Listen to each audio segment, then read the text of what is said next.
భగవద్గీత అధ్యాయం 2 శ్లోకం 55 శ్లోకం శ్రీ భగవానువాచ ప్రజహాతి యదా కామాన్ సర్వాన్ పార్థ మనోగతాన్ ఆత్మన్యేవాత్మనా తుష్టః స్థితప్రజ్ఞస్తదోచ్యతే.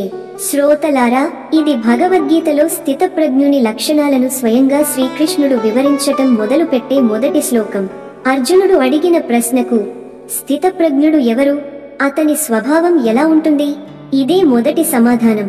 తాత్విక విశ్లేషణ.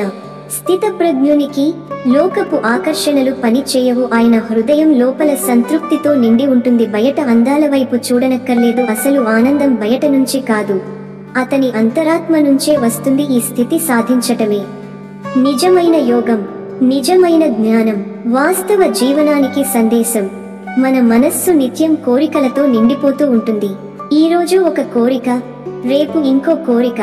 కానీ స్థితప్రజ్ఞుడు కోరికలకే బానిస కాకుండా వాటిని అధిగమించినవాడు, తనలోనే ఆనందాన్ని కనుగొన్నవాడు, తనలోనే నిత్యమైన శాంతిని ఆస్వాదించేవాడు. మనకు ఈ శ్లోకం చెబుతున్నది ఏమిటంటే, బయటి లోకాన్ని పరిగణించకుండా లోపలి శాంతి మీద నిలిచిపోవడమే స్థితప్రజ్ఞుడి లక్షణం. ఇది ఒక ఆధ్యాత్మిక మార్గం, మానసిక స్వేచ్ఛ దిశగా. ఇది స్థితప్రజ్ఞ లక్షణాల్లో మొదటిది మాత్రమే.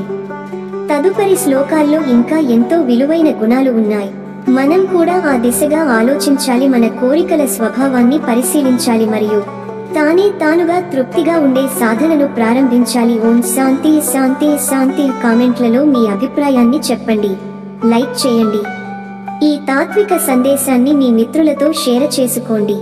తదుపరి శ్లోకానికి ఛానల్ సబ్స్క్రైబ్ చేయండి. ధన్యవాదములు.